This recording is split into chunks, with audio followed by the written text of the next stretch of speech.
In 1965, Nancy Sinatra was on the verge of being dropped by her label, Reprise Records. The label was started by her father, Frank Sinatra, but Nancy didn't receive special treatment.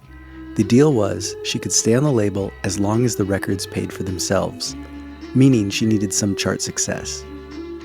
Nancy had been releasing singles on the label since 1961, and she describes these early songs as bubblegum and her persona as Nancy Nice Lady. To somebody else, but tonight you belong to me. Though she had found some chart success in Europe and Japan with some of her earlier singles, by 1965, music and culture was changing. Led by the Beatles, Bob Dylan, and a wave of electric folk rockers, the type of bubblegum songs she'd been doing were going out of fashion. In an attempt to try something new, producer Jimmy Bowen was brought in to work with Nancy. Jimmy had produced Dean Martin, Frank Sinatra, and Dino Desi and Billy. Nancy loved working with Jimmy. His suggestion for her to sing in a lower register compared to her earlier bubblegum music was key in helping her find her sound. Despite recording some beautiful tracks, the songs didn't find their audience. When the single failed to chart, Jimmy thought of one last approach, to bring in producer-songwriter Lee Hazlewood. Lee had produced hits in the 50s for guitar instrumentalist Duane Eddy, and more recently worked with Jimmy Bowen on Dino Desi and Billy's albums. Lee was Jimmy's neighbor in the Toluca Lake neighborhood in Hollywood, and the idea came up for Lee to work with Nancy. I forget now if Nancy brought it up or Lee did or I did. One of us had an idea to put those two people together, Nancy and Lee.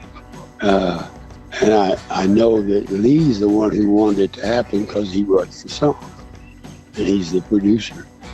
And he sat down with me one day and he said, I'd done a couple songs with Nancy, and I kind of did them with a decent-sized orchestra. And Lee said, no, let me produce her out. No big orchestras. I know how to do it for her. So I said, well, let's find out if you do. And you know what? He did. He told Jimmy and the label that if he didn't get Nancy on the charts with the very first single, they could fire them both. A meeting was set up, and Lee played Nancy a handful of songs, including So Long Babe and These Boots Are Made for Walkin'. Nancy was struck by Boots, but Lee was reluctant to have a girl sing the song. He truly believed it was a song for a man to sing. It was decided that the first song they would work on was So Long Babe.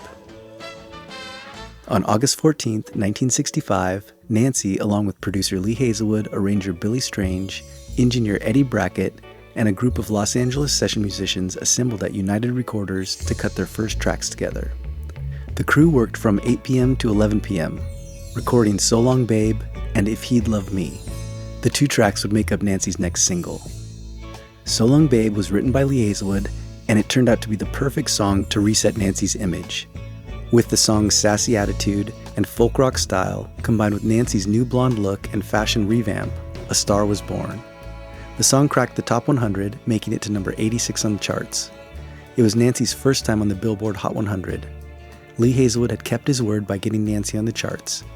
She was saved from being dropped from her label. Her next session in November of 1965 would be for These Boots Are Made for Walkin', and the rest is history.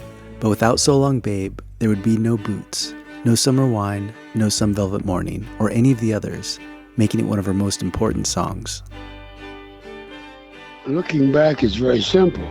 Nancy Sinatra and Lee Hazlewood, it was like a hillbilly and a prom queen.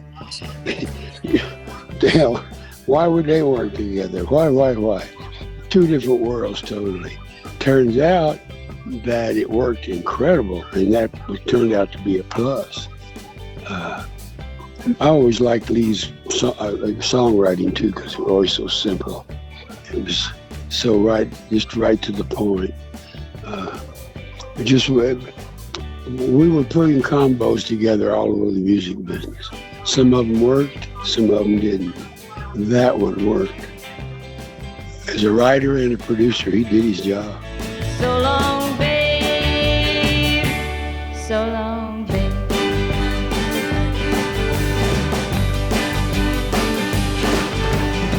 I know you're leaving, babe, goodbye, so long.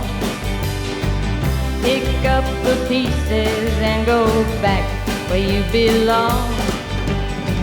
You gave